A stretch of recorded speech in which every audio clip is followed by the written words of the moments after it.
Hello, and welcome back to the Bench to Boardroom podcast. I am your host, Cynthia Steele, and today's guest is Dr. Sarah Snyder.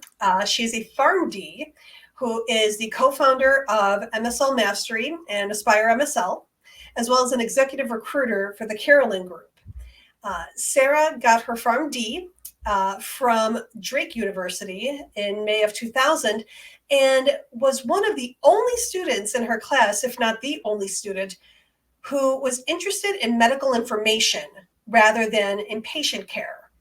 And she took it upon herself to really push for a fellowship with the FDA and to get herself experience with medical information and drug information rather than going on to do patient care. And we are benefiting from that persistence. Sarah built an incredible career for herself, over 20 years in medical affairs, working at different companies. And now she works as a recruiter and as a mentor for aspiring MSLs. If you're on LinkedIn and you follow medical affairs professionals at all on LinkedIn, you've probably seen Sarah's name. She posts all the time. She has absolutely wonderful content about how to become an MSL or case studies from clients of hers. She posts polls. I mean, she has this incredible online presence. So Sarah and I talk about pros and cons of the MSL career.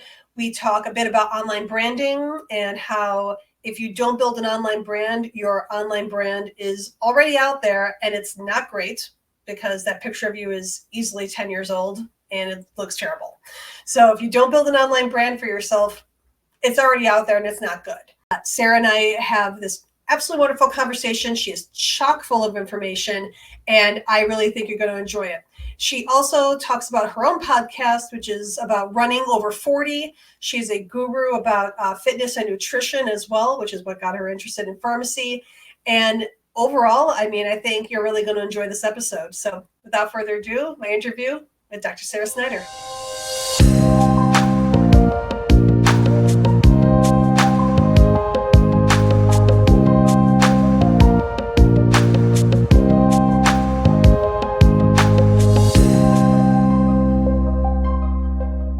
I'm so excited. Thank you for doing this. Mm-hmm.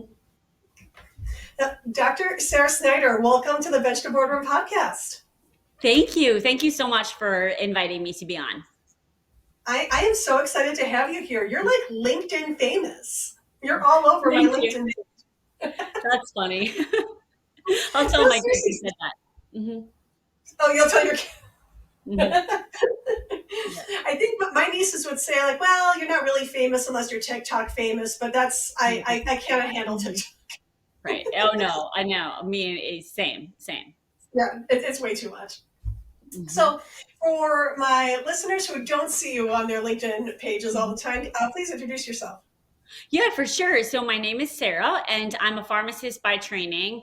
I live in the Midwest, and I have worked in the industry, in the pharmaceutical industry on the medical affairs side for about 20 years. That's the majority of my career. And then about 2 years ago, I pivoted outside of working in pharma to actually recruiting for those that want to either get into pharma or are already in. And so I've been a recruiter with an organization called the Carolan Group for about 2 years. And then I also do career coaching on the side as part of a program called MSL Mastery. Just a little bit else about me, I guess. I have 3 kids and 3 dogs, and I love to run. And I'm kind of one of those people that's pretty much health and fitness obsessed. So we can talk about that a little bit related to pharmacy. Thanks again for having me. I'm excited. Of course. I love that. And actually, so I'm kind of a fitness nut too. I'm addicted to my Peloton and I'm addicted to weightlifting now. Nice.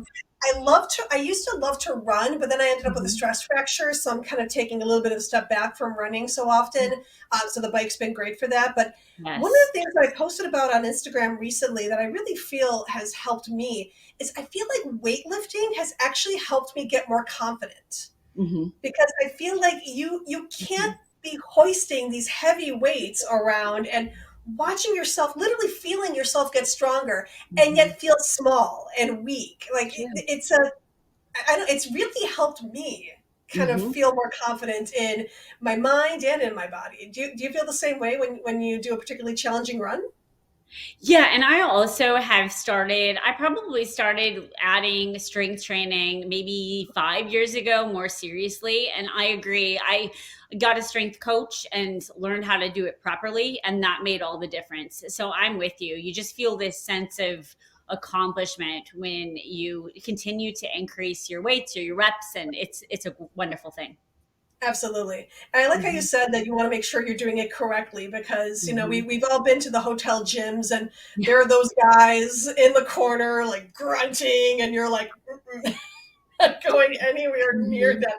But a friend of mine, who I've interviewed previously, has said, all those guys have the worst form. Like, don't even pay Yeah, attention to them. that's We're not doing it right. all wrong. Hmm. Love it. So what drew you to a career in pharmacy then? Hmm. Yeah, it's actually interesting. I went to school, I went to college to be a journalist. My love is actually in writing and communicating information. So, when I was a freshman in college, I was on the cross country and track team at my university, and I was very interested in anything health related. And it was the time where we had a lot of expansion of the herbal medicines. Back then, that was when it all started to happen. And I remember, I think it was in some Runner's World magazine or something, reading about a supplement where it said you could sweep off the stuff off the floor at the pharmacy, put it in a capsule, and then put it, for sale. And it's true. And no one was checking anything. You could put it out there. And so there was just no regulation over supplements whatsoever at that time. And I got very interested in that and just the whole drug approval process. And that's what made me transition over to a pharmacy major. I never intended to, be a what I call a true pharmacist. I always just had some outside interests that led me into it. Okay. Yeah, one Hmm. of my best friends is a pharmacist, and her brain is like a sponge. I Ah. I don't Hmm. know how she remembers what Hmm. drugs are interacting with what, and I mean, Wow. it's. I passed organic chemistry by the skin of my teeth, and I was Yeah. like, done. Mm-mm, I am done with this. Right, right, right. Funny. That is so impressive. So then I take it, Mhm. if you didn't become a pharmacist, did you want to be like a personal trainer or like something else related to health and fitness? Or I I think guess a all fitness the writer? way, yeah. I mean, I think all the way through pharmacy school, I knew I was going to do something different. Like most people in pharmacy school, I considered going on and becoming a PA or doing something like that. But direct patient care was never something that I felt like I was very good at. So it was just wasn't my thing. I'm really a drug information nerd by background. So when I took the drug information, I can't remember what that course is even called in pharmacy school, some kind of statistics and evaluation, I was like, wow, this is more for me. And I really love statistics, evaluating scientific information. And so that's what I ended up doing after school is I did a residency in drug information. That's a subset of pharmacy, and mine was in collaboration with a pharmaceutical company. So that's how I transitioned over into pharma. I looked at academic programs too. I thought about working at a drug information center within a university, and that is a wonderful career path too, and I think I would have been happy doing that. I love finding answers to questions and just digging in deep into data. Yeah, I Hmm. agree. I mean, I'm sure you've had this happen too, where someone will ask you a question and Hmm. you'll kind of have an answer and but then it sticks in your head like, no, no, no, Yeah. now I need to know.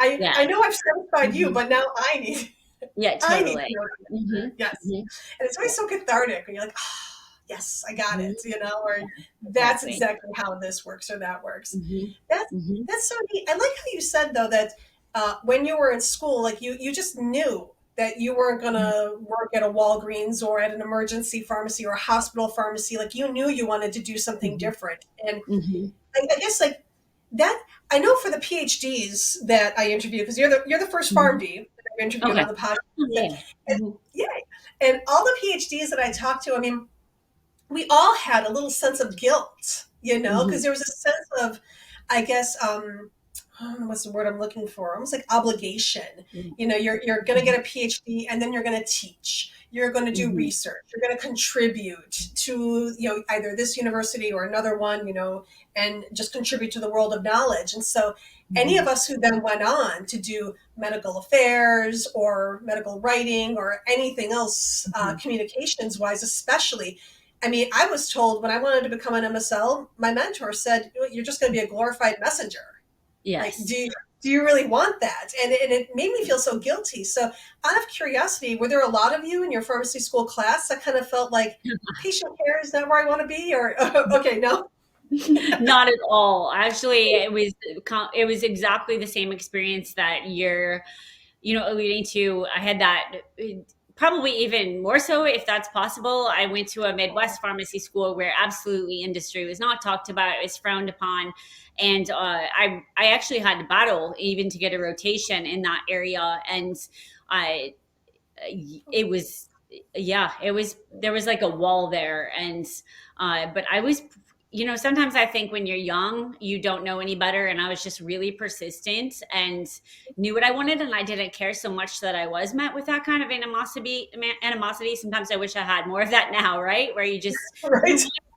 I really don't care. This is what I want, and I'm going to go after it. And so I continued to do that.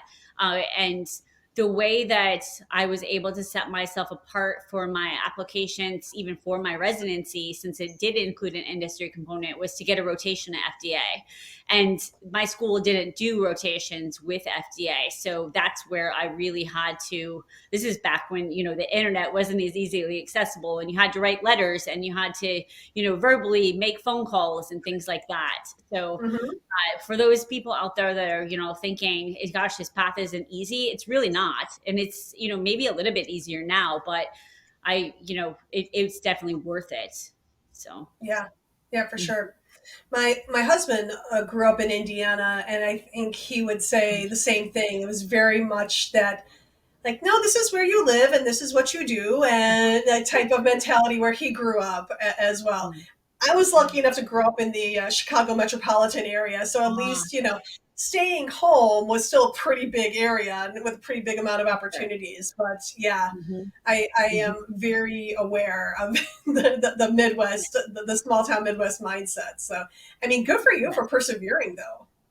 Thank You you. know, you built Mhm. this amazing career for yourself. Thanks. So then, you were in medical information, and so that's the Mhm. step that you took then to become an MSL.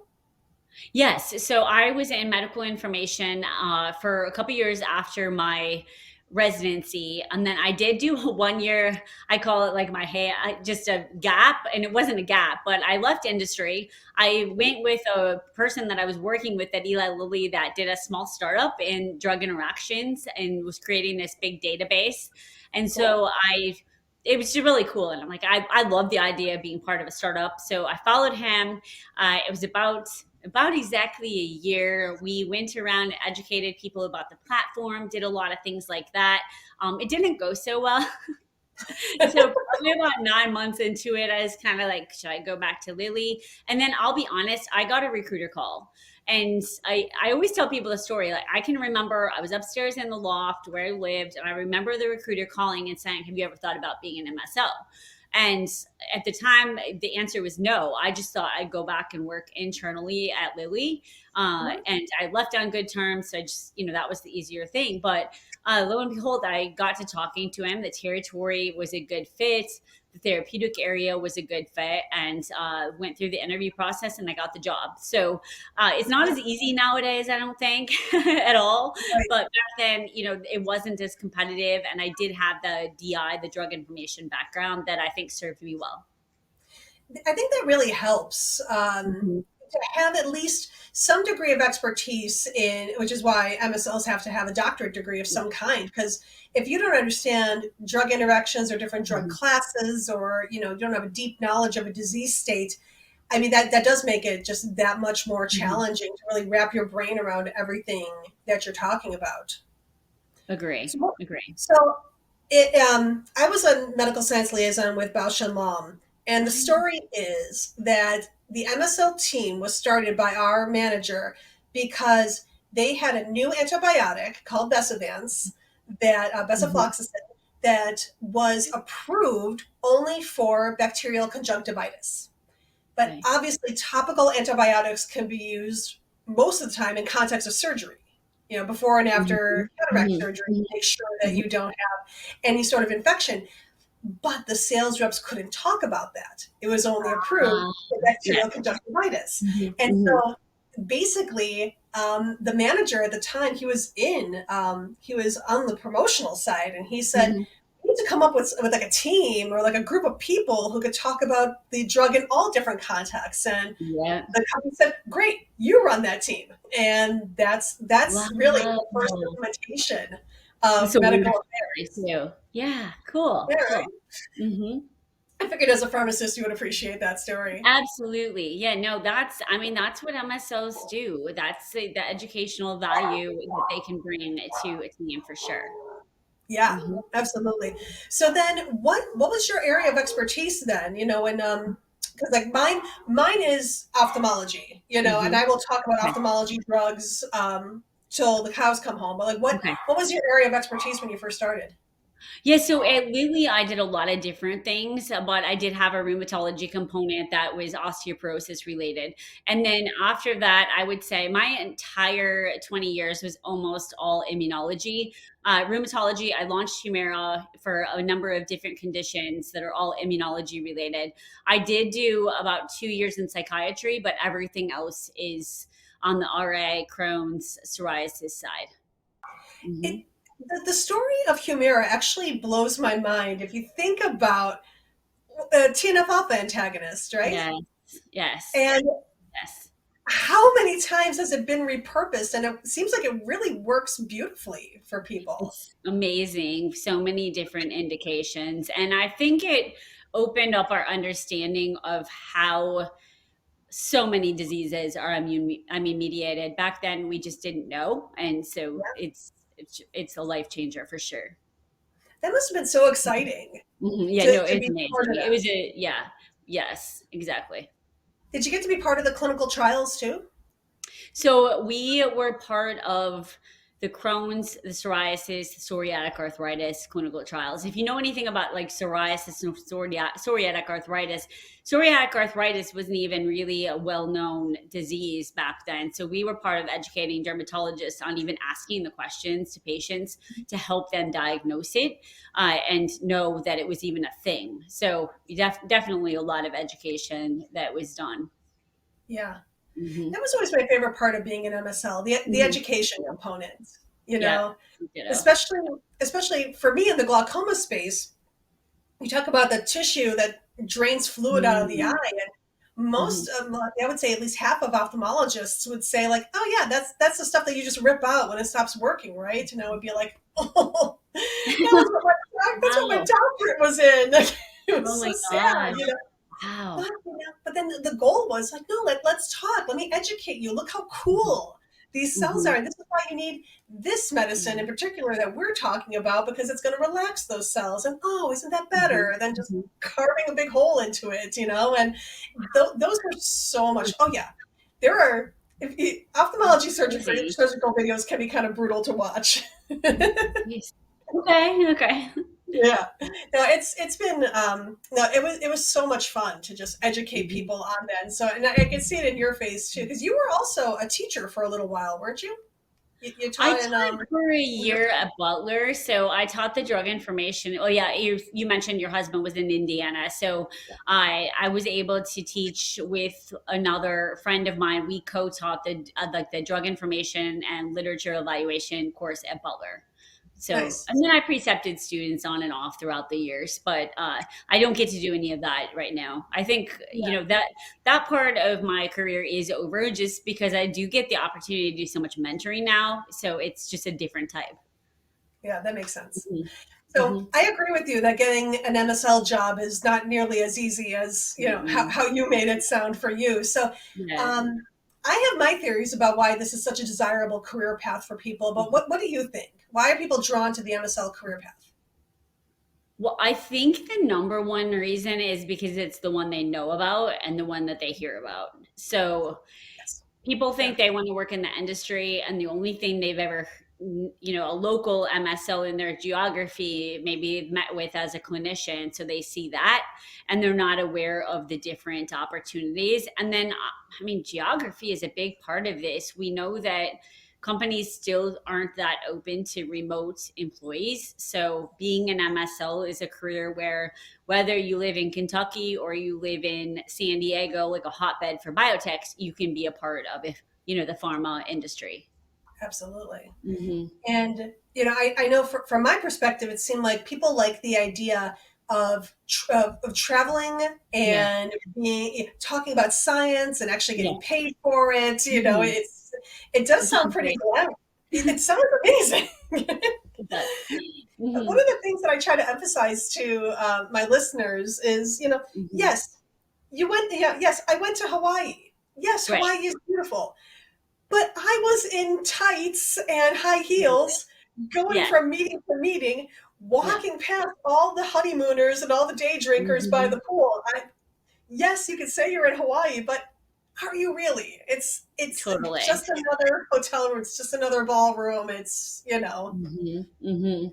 Yeah, usually when I talk to people that want to be MSOs, I ask them, "Do you have a friend or a previous colleague that does it?" Because you've got to understand what their lifestyle is like. Because if you know someone close like that, you'll know, hey, it's a lot of it's a grind, just like every other kind of job, just a different kind. You're, hitting the pavement, you're getting a lot of miles behind the windshield, a lot of frequent flyers, and it takes a certain kind of personality to like and thrive in that. Absolutely. Hmm. And I'm going to add, it takes a special kind of partner to be Yeah. okay with that too. 100%. Now, Yep. we also have three dogs. We don't have three Hmm. kids. We have Hmm. zero two-legged children, but we do have a house full of dogs and cats. And Hmm. I mean, even when I was traveling and there was only two dogs at the time, I mean, we lived in Portland, Oregon. My husband was there in the rain all the time, wiping off muddy paws and trying to do Hmm. his job and trying to take care of the house and trying to make sure Hmm. that, and it took some time for It us to does. adjust because yeah, Hmm. you're on the road Monday or Tuesday all the way to Thursday or Friday, Hmm. and Hmm. you're living out of a suitcase and then you come home for a few days and then you leave again. And my colleagues who are parents have said it's brutal sometimes Hmm. leaving your little ones behind, and It so is. it does take a special mindset for yourself, but also for the Hmm. people around you to say, no, this is worth it. This is important. Hmm. And, we're gonna go do the grind together for Yeah. this certain amount of time that you're doing this. I think you have to have a good support system in place. It was funny because I was talking to my dad before I joined this podcast, and I told him, what I was going to be talking about, and Mhm. he said, "Well, we did it. We had a lot of fun doing it." And I mean, notice that I said "we" because it was never I. It was, definitely my parents were a big part of helping with my children, and just making everything happen. And we also had a nanny. I mean, there was a lot of different moving parts in our household for a lot of years. Wow. Hmm. And it must have been difficult for you to just say, nope, I can't help with this right now. Somebody Hmm. else has to do this. I mean, scientists tend to be type A types, and so that must have been Oh yeah, difficult for you a my little poor bit. nanny. We're really good friends now, but I'm always like, I'm so sorry. Like if I think about the way that I dealt with things now, you always think later, like, oh man, I bet it was Mhm. not the easiest to work with. But Yeah. mhm. No, even when I drop my dog off somewhere to stay overnight, like here's her Mhm. food and here's her treats and here's her Yes, favorite toy, and then make sure and my husband's like, 100%. here's the dog, I leave. know. And I'm like, oh, I can't. Hmm. It is true. Yeah. Hmm. So then what was the transition like then when you decided, so you had this long career as Yes. an MSL, and then at what Hmm. point did you decide that you wanted to mentor Mhm. MSLs Yeah. and become self-employed? Yeah, it wasn't really like this set decision. I'll be honest with you with that. The last job that I had was I started right before COVID, and it was probably 2 years of my most fulfilling and my favorite time in the industry. I was working for a very small biotech. I was doing a lot of things at that time, building out our digital plan, like with digital opinion leaders, doing some different things. But I also knew that it was likely that our drug wasn't going to get moved forward. So in the back of my head, I was strategized. I was trying to be strategic a little bit, but I don't think I knew what kind of path I was taking. And I wish people would understand that if you try to make this linear path, it usually isn't going to work. So you just have to trust a little bit and just make little tiny decisions along the way. And when I look back now, I can see where the path was taking me. But during the moment, I really didn't. But I can tell you, I started to learn LinkedIn for my last biotech job because the type of KOLs that I was covering were on LinkedIn. So it was a very distinct specialty, and they were on LinkedIn, and they were also on Twitter. So I'm not on Twitter anymore, but I used to be very heavily on Twitter as well, learning the social aspects of that and how to best get insights from that. So if someone would have asked me back then, I probably would have said I would stayed in a digital innovation type role in the industry. That's, what it was kind of my career was looking like. And I don't know exactly what happened. I wish I could tell you like this led to this, led to this. But, we're on a podcast today, so I can tell you that I volunteered to be on a podcast to talk about podcasts and digital things. And with that, I met, Tom Caravella, who I work with now. And people laugh at this story because they really don't believe it. But I literally was just a guest on the podcast. And then we became friends. We read a lot of the same books. We had a lot of the same philosophies. And he's a recruiter. He owns this big recruiting firm. So when I got downsized, I sent him a message and I said, hey, don't contact me. I'm not going to go back to being an MSL. And he's like, well, what are you going to do? And we had this conversation. I said, I don't know. I need a little bit of time. I was either going to start look at digital innovation jobs or start to teach people how to build a personal brand. I was thinking I was targeting physicians. There were a lot of different things in my head. But Tom proposed, he's like, hey, come, have you ever thought about being a recruiter? Well, heck no. Who thinks about being a recruiter? Like talk about, no, so that's where I just wish people would keep an open mind because you just never know. So we had a series of conversations over a couple weeks. I wouldn't say it was that long because I'm a really decisive person. And I'm like, what do I have to lose? We talked about it, and it was a lot of the things that I like to do, which is research companies, find talent is no different really than finding answers to questions. I know it sounds weird, but it's a very similar thing to my drug information background. So I'm really long-winded. Usually I'm not this much, but I think the important lesson is it wasn't a plan, and it just ended up, and my career has evolved in the last 2 years. We didn't plan that December, whatever year it would have been, 2021. We didn't plan to start, a coaching program for aspiring MSLs, then. We just, as we saw needs, we just started to create things. And that's how my, last couple of years have been. That's very refreshing, honestly, Sarah, because I started with a plan and then said yes to opportunities and said no to other opportunities. And I'm at where I'm at right now because of the connections that I have made along the way and the opportunities that I said yes to and the people who I've been introduced to along the way. And so I really like that. It almost always starts with some kind of a serendipitous event, and then you find yourself in your dream job. I mean, obviously there's a lot of hustle and, work that goes along with that. It's not a fairy tale, but I mean, you're absolutely right. When you look back, you think, yeah, I can see. I love how you said, that the things that didn't happen for you actually led you to where you're at. And I remember so many times getting turned down for a grant or getting turned down for a fellowship or whatever, and just feeling like, when you're young, especially like my world is ending. Oh my God, and then you realize later, like, oh wow, yeah, because of that, I ended up doing this, and then that got me to here, and it's really kind of neat when you look back on it and think about it in those terms. 100%. So let's talk about let's talk about online branding, since you say that that's one of your favorite topics. So and this is going to be partly for the listeners and partly for me because I'm trying to build my online podcast brand, primarily on Instagram, somewhat on LinkedIn as well. I won't touch Twitter with like a 40-foot pole. Yeah, I mean, Mhm. No Twitter, thank you very much. But for the listeners who are like trainees, for Mhm. example, they are thinking about pursuing careers in industry. What advice do you have about starting to build an online brand? Well, I think the first thing is just to know that you have to. Like, it's not a like should you, it's 2024. Like, if you're not, you're just going to be left behind. And whether it's things like your grants or publications or being invited to podcasts, like all these different things and these opportunities are out there, but you're not going to know about them if you don't have a personal brand.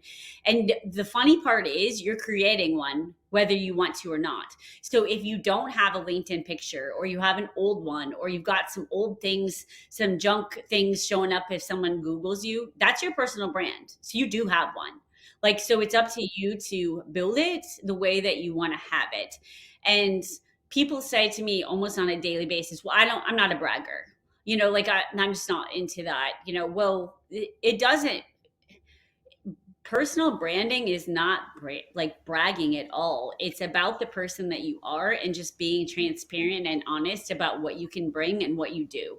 And Hmm. so, when I got the last job I had in industry, I didn't have a LinkedIn picture. I had nothing like that. Things were very different.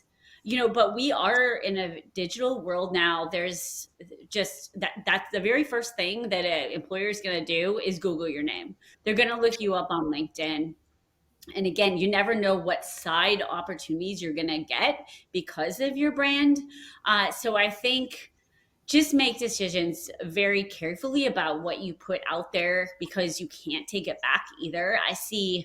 Uh, I think the biggest mistake, and you didn't ask me this question, but I'm just going to take the opportunity to share it if it's okay. Please do. The biggest mistake I see with people out there, on thinking that posting is better than not, is posting about like the hardships that they're under and how they can't get a job, or just the frustrations and, on their daily basis with their manager. And that's your build Mhm. personal brand. Then now you're building this personal brand that you're a difficult person to work with, or even if it's not your fault and you have the worst manager ever, if you're that's the kind of stuff you're putting out there, that's what you're building. LinkedIn isn't, well, I'll tell you, I don't think you should be putting that on Instagram or Facebook either, unless you're very careful about being private, because people find it. And so, True. it's just the way that it is. But I mean, there's this huge opportunity out there. You just have to be willing to do it on a step by step basis. And LinkedIn is just, it's amazing the opportunities that you can get off of that platform. I love that. I Hmm. want to repeat what you said, which is building this online brand is not bragging, No. because Hmm. again, as just coming from the science background, Hmm. we are taught that we are cogs in the wheel. Yeah. We are standing on the shoulders of proverbial giants. And Hmm. we're all Hmm. just here to do our little part, and it's about us. It's not about me. It's about us. Hmm. And Hmm. when you go online and Hmm. someone takes a photo of you giving a talk and you put it online, Hmm. or you put, I got this grant, I got my paper published, it can feel a little bit wrong to Yeah. do that, because you're trained to Hmm. think this way. But I love what you said. It's not bragging. If you Hmm. don't put it out there, no one else is going to do it for you.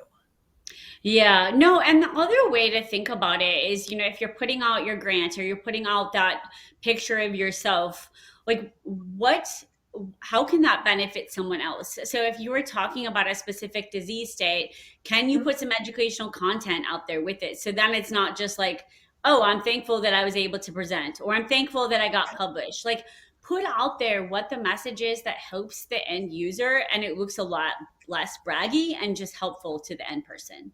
That's a really good point. Mhm, Yeah, I really like that. mhm, So let's talk about Aspire MSL, mhm. and because I've learned a little bit about this Yeah. community just before we jumped on to the days leading up to this interview.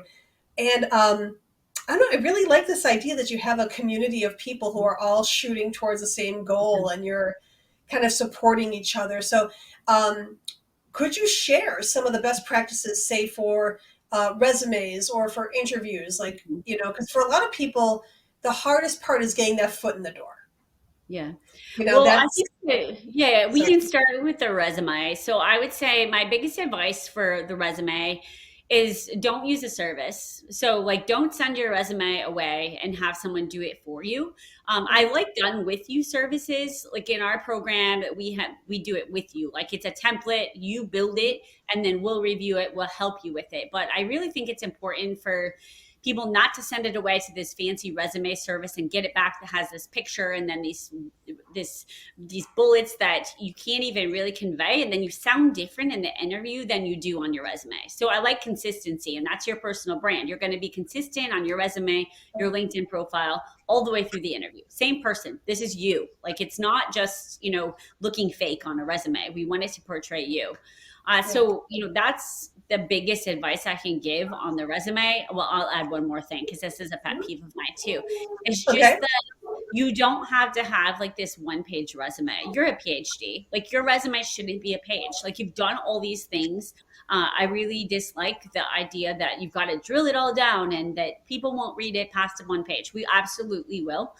We don't need the old CV, the academic style, but you can have whatever is appropriate on that resume. And then I guess the other questions, as far as preparing to be an MSL or just to prepare to get into industry, we already talked a little bit about LinkedIn, but your LinkedIn profile is very important. What you have on there, your about section, your tagline, the keywords that you use, those are all very valuable. And interviewing, I mean, just knowing how to walk and talk like an MSO is what you've got to do to stand out. Yeah, for sure. Um, I think that's a really good point because a lot of people, I think they, like you said, they like the idea of being an MSL, but they are particularly introverted. They're not comfortable talking to Mhm, strangers. They're not comfortable just walking into an office and mhm, introducing themselves and talking about it, mhm, handing over a business card and starting a conversation. So for mhm. those people, I'll usually say, well, that is not your only option. Medical affairs encompasses a Yeah, whole boatload of things, definitely. including writing, including, standardized response letters and other aspects Mhm. of medical information. I mean, there's a lot of other jobs that you can do that maybe can just keep you behind your desk with, in your comfort zone, because you shouldn't be miserable when you're going Right. into a job. Correct. Agree. Mhm, So I like that aspect of authenticity throughout, mhm, from mhm, your resume to how you mhm, present yourself and your online profile and everything. I think that's really great. Um, in terms of interview etiquette, one of the things mhm, that I like to emphasize to people is that they should always make sure to research their interviewers ahead of time. mhm. Julie Tetzloff on this podcast, you'll appreciate this as a Midwesterner. Um, she was interviewing for a job in Boston, but she found out that I think it was either the COO of the company or one of the higher Mhm. ups in the company was from Wisconsin, like Ah, she is. nice. Mhm, And mhm, so she was able to make comments about the mhm. latest Packer game, and he just Good. lit up like a Christmas tree. And they Yes. had this amazing, interview, and boom, she Mhm, got herself a job. So mhm. it kind of goes back to serendipity a little bit. You find something that you have in common with the person that you're interviewing with, or you mention, hey, I read this paper of yours, or I saw this video that you did recently. It really does go a long way. Do you agree with this, or do you think there are other ways to go about interview etiquette or interview process? No, and I'm going to add everything you said is such good advice. And it's also what MSLs do with KOLs. So No, if that's you do totally it true. in an interview setting, then the hiring manager is going to look at you and think, oh, like this person did the homework before they met with me. They're going to do the same thing with KOLs. Because the last True. thing you want to do is go cold in with a KOL and start asking them questions. Oh, so, where'd you go to school? Like when you can find all that on Google, right? Totally. So I think, Totally. those are really good etiquette tips. And it actually, I'll tell you a story about the one time it bit me in the butt because I did reach out to a doctor. Reached Mhm, out to a KOL for a first interaction, asking him if he wouldn't mind if I came over and just talk about this mhm, exciting new thing that we had going on. And his response was, yes, I was a co author on one of the phase two mhm. articles. I know everything I need to know.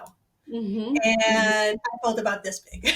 Yeah, it happens. It's happened to all of us. 100%. Yes. Hmm. But it was one of those moments like, right, maybe do a little bit, even before an Hmm. email. Like, I wasn't even going in to Hmm. talk to this guy. I had all the time in the world, and I didn't even Yeah. do a Listen. preliminary Yes. Google Scholar search or something. And Hmm. I was just Hmm. I was so embarrassed. Hmm. So then, I guess from your vantage point, what are you excited about in pharma these days? Hmm. Well, obviously, like the gene therapies, I think are exciting. Mhm. I think the biosimilars are exciting to me just to see how it changes the course of our health system. Mhm. I think we can all agree that a lot of that needs revamping. So I'm excited to see so many of those and MSLs covering those. That really is intriguing to me. I think I'm excited just to see how MSLs evolve in the next 5 years, because Mhm. it's a very competitive, it's not just competitive to become an MSL, it's very competitive to get in with KOLs, to get time. Um, yes. So how are you going to set yourself apart? What can value can you bring? So I Mhm. find all those exciting, and then obviously I find the social media aspect and the DOLs, like digital opinion leaders, most exciting. That's where I think I remember telling my boss, this would have been back in 2020, like, well, we need to figure out who does podcasts, as far and talks about osteoarthritis. And they all kind of laughed at me. It was kind of like, yeah, no one's going to listen to podcasts. Well, look at now. Look how many medical podcasts there are. Right. And they only laughed at me for a day. Like, then once I made a list and started to show, like, you got to, can't just say something. You got to back up information. But I think those kind of things, how we share data. I mean, I can keep going. A lot of things excite me, obviously. Now, I think that's great because, I wanted to ask you that because as these pharmaceutical fields evolve, Mhm. there's going to be new topic areas. And for those new topic areas, we're going to need Yep. MSLs. And Yep. so that's kind of my sneaky way of saying, what could some people be thinking about Mhm. now in terms of, I mean, how many people are using CRISPR in the lab? I mean, it seems like Right. everyone I talk to is doing Yep. something with CRISPR, or they were doing, flux, Mhm. changes in gene expression or optogenetics or something. I mean, these are all things that you might be doing now, but you can build on and Absolutely.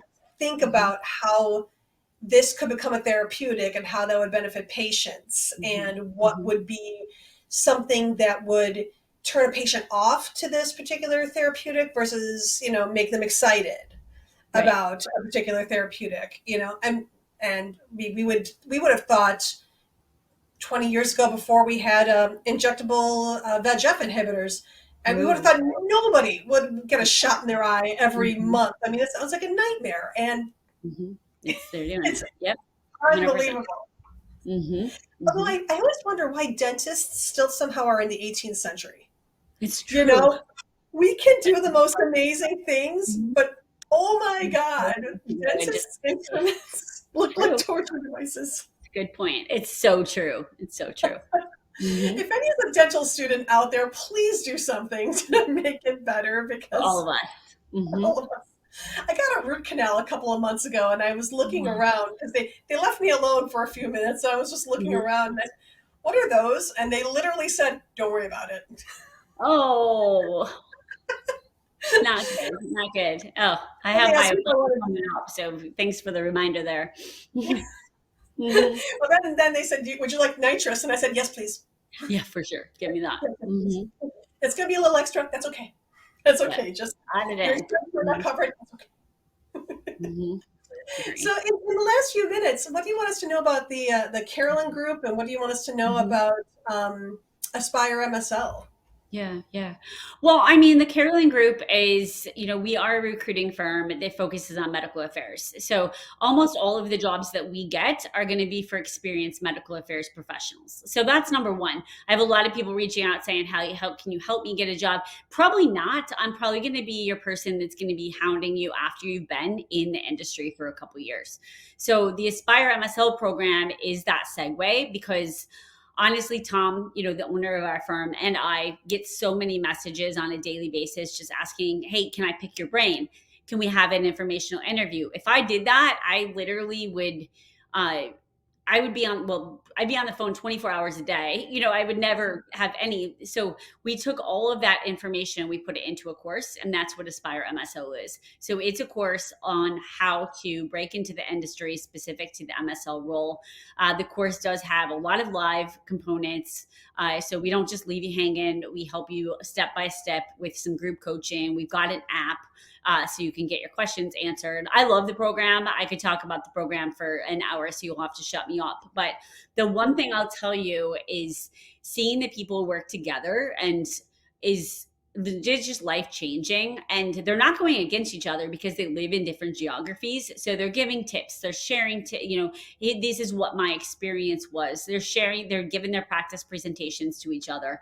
I mean, it's really they're building bonds, and I tell them, you guys are probably going to work together in the future. They will, because maybe not their first job, but probably 2 jobs. They're going to be like, hey, we were in Aspire MSL together, and so it's networking before you're even in the industry. So it's a wonderful program. That is so true. If you and I were in the program together and you got an MSL position and then they said, hey, we're looking for somebody in Florida, you would say, I think I know somebody. I mean, that is a phenomenal idea. Yeah, it's been so much fun to work with. And cool. Yep. How does that differ from a certification program? And do you see value in MSL certification programs? Because they're out there and they're more than happy to take your money. So, I mean, how does this differ from certification? Yeah, Tom and I thought a lot about whether or not we were going to do any kind of certificate from our program. It was actually a lot of conversations back and forth. And he and I both have the opinion you can't really certify someone as an MSL. As an MSL, you have to have, really sound scientific acumen, but you also have to have the communication skills. And you could go through a course, but there's no, just because you do the course doesn't mean that you're going to be able to get a job. So the way that I think we have framed our program is we're going to do everything in our power to get you a job. We're not teaching you to be an MSL. We're taking your scientific acumen. We're teaching you the lingo. We're teaching you the interview process, how to change your scientific presentation a little bit to make it more of a story, and, sell yourself per se without selling. But the whole idea is to get a job, not to certify you in anything. So it was a very conscious decision that we didn't want to do. And I think I don't have any opposition to the certification programs that are out there. I don't know that much about them, to be honest, but as a recruiter, I get a lot of incoming messages that say I'm certified as an MSL. And unfortunately, that doesn't mean anything to me. I want to know what you've done and what how that transfers. So a certificate doesn't tell me that, and it doesn't set you apart. I wish it did, but what will set you apart is your LinkedIn profile, your bullets, your resume, telling me here's what I did in my publication and why it matters, and the disease state, that type of thing. So hopefully that answered your question. It's a very tough one. I see a lot of certifications, period, in the industry. And I always tell people when they ask me, I think for regulatory affairs, I think they're important because you're learning a specific pathway, and you learned that FDA how to do this, and it's a very how-to thing. I don't feel that way right now about the medical affairs per se. I completely agree. Because when we started hearing about the certifications after I became an MSL, and my initial gut reaction was the same as yours, Sarah. Why would I go through the process and spend the money to have someone say, yes, you are certified? Well, I mean, but that just because you go through a program doesn't mean you're good at whatever it is. I mean, I passed my accounting class in my MBA program, but you do not want me doing your accounting. Yes. I mean, but yeah, someone will say, oh yeah, she took accounting. Yeah, but so it's to me it was the same idea. Why would you go through the process when you probably would do you better to talk to other MSLs and try to get interviews and pick up on best practices from as many people as you can possibly meet. Yep. you know? Yes, exactly. Exactly. And you don't have to pay any kind of coaching program. You can do it yourself. A lot of the things that, when we talk about Aspire MSL, I say, like, if you want to do it faster and you want to do it with a little bit more fun, a little less stress, then, come join our program. If you want to go Google and figure it all out on your own, you 100% can.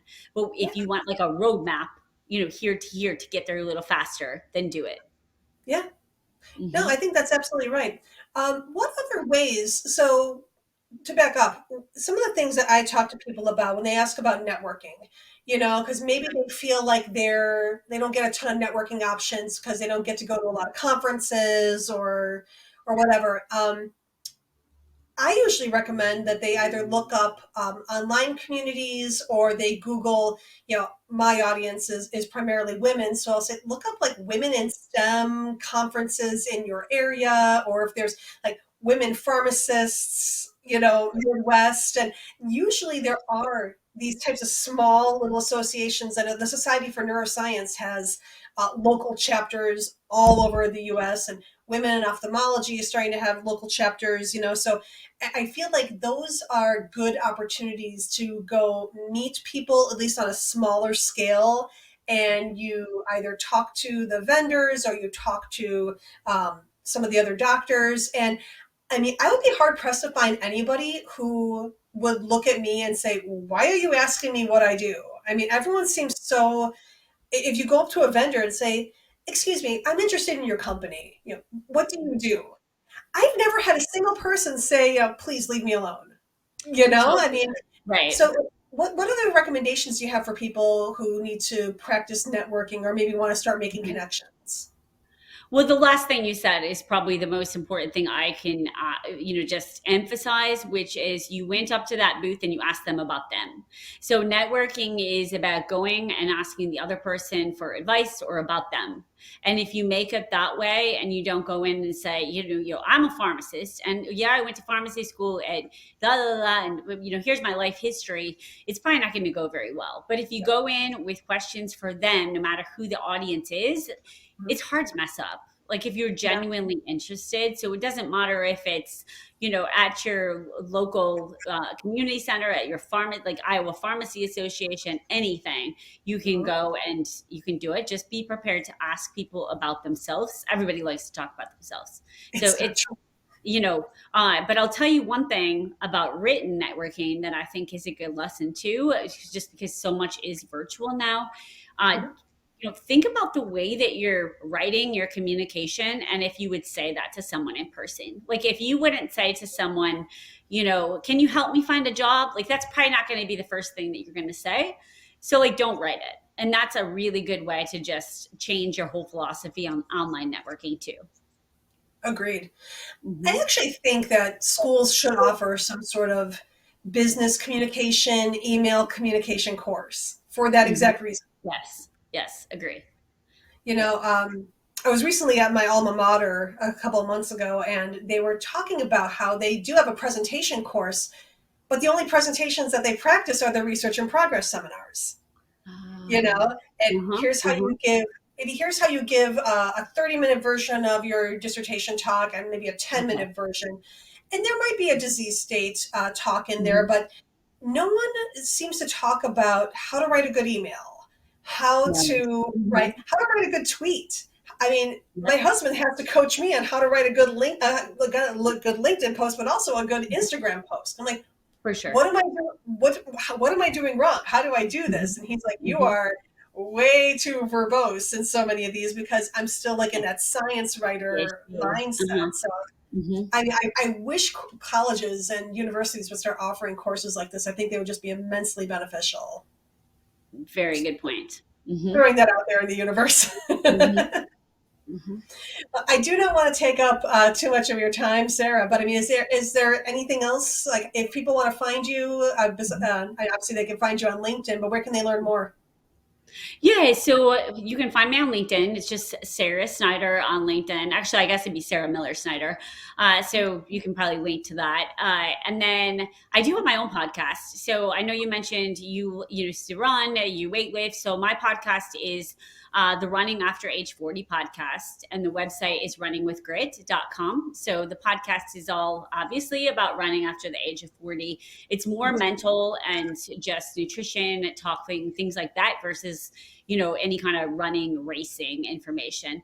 And then, the Aspire MSL program. I mean, we are so excited about that program. You can find all the information at mslmastery.com. And I'm always willing to do a 15-minute call to see if, we think that we'd be able to help you.